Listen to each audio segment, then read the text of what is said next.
5th century BCE, the Achaemenid Empire stretched from Asia Minor and Thrace to Egypt, all the way in the east to the Indus River. For 2 centuries, Achaemenid rulers had extended the borders of the empire. This meant governing diverse peoples and cultures. By this point, many of its rulers were primarily occupied by keeping it intact.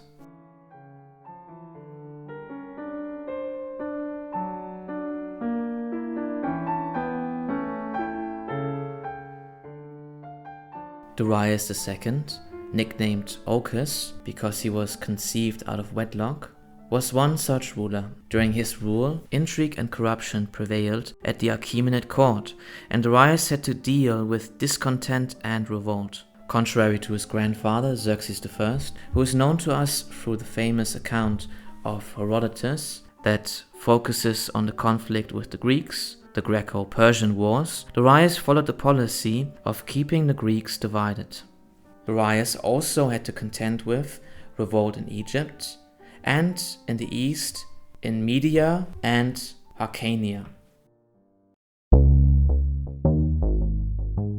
In 404 BCE, Darius II dies in Babylon, ending his 20-year reign.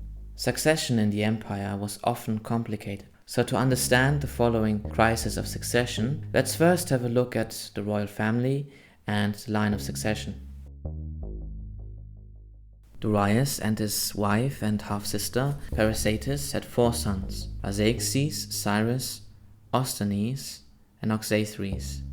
For future reference, this royal family repeatedly reused the names Cyrus, Artaxerxes, Xerxes, or Darius. This was done either at birth or at ascension to the throne. Now the law of succession saw the firstborn inherit the throne. Although the politics of the court would at times alter this progression of rulership, Darius' oldest son was Artaxerxes, so changing his name to Artaxerxes II, he succeeded his father as king. Persica was not in favor of this choice.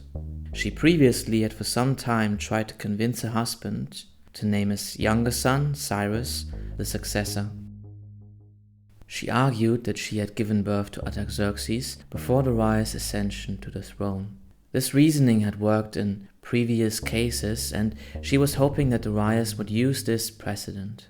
Some of the nobles also demanded Cyrus become king, pointing to his achievements in war.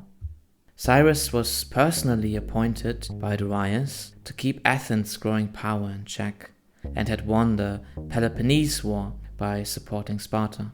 And then they also pointed to his more king-like demeanor. Speaking about demeanor, apparently Artaxerxes and Cyrus' personality did differ quite a lot. Plutarch, quoting from Ctesias, describes the brothers' personalities. Cyrus is characterized as ambitious, strong-willed, and adversarial. In comparison, the Greeks called Artaxerxes Menon, or mindful. He is described as gentle and mild, and very agreeable. Although our Persian source is known to be unreliable and was in all likelihood exaggerating to highlight their differences. After his father's death, Artaxerxes traveled to the city of Persica for the royal initiation. Persica was a royal city established by Cyrus the Great, who basically 2 centuries earlier founded the Achaemenid Empire, so it had huge symbolic importance for the Achaemenids. The initiation was performed by Persian priests. Not much is known about the initiation ceremony itself, but some things the future king had to do included wearing a royal garment. This was supposed to have been Cyrus's.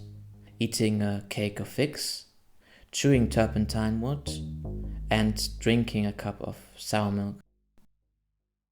As the ceremony was about to be performed, one of the satraps, Xenophon, approached the king with the accusation that the king's younger brother, Cyrus, also being present at the initiation, was plotting to assassinate him during the ceremony.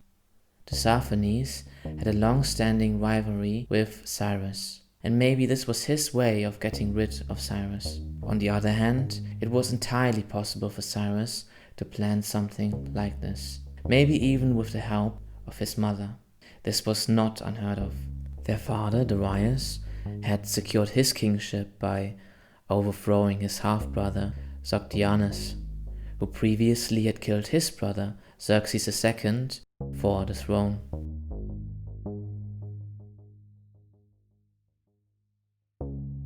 Plutarch here gives us two versions of what happened next.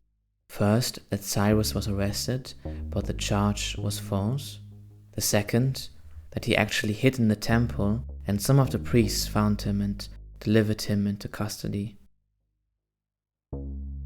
Cyrus' punishment was to be execution, but because his mother Parysatis pleaded for his life, the king sent him back to his previous satrapy, which was Lydia, Phrygia, and Greater Cappadocia. The king might have been hoping that this exile from the royal court would curb Cyrus' ambition, and that he would become too preoccupied with the Greeks. Now, true to his nature, as soon as Cyrus returns to his post, he starts gathering an army. He does this under the veil of dealing with the Pisidians, a fiercely independent tribe living in the mountainous region of Asia Minor.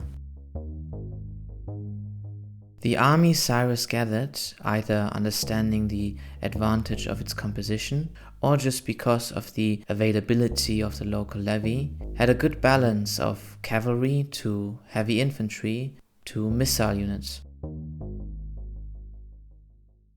This wasn't common practice in ancient Persia, since the geography favored cavalry units.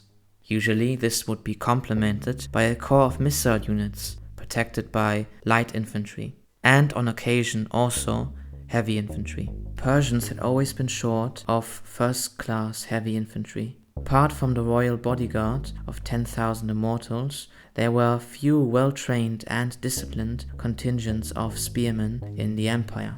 The ratio of the army, of course, also depended on local recruitment.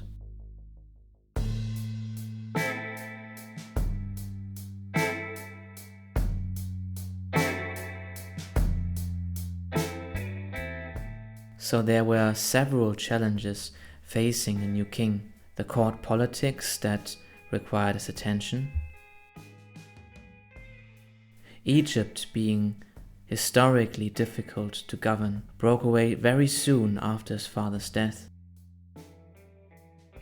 And Cyrus gathering an army with the threat of open rebellion.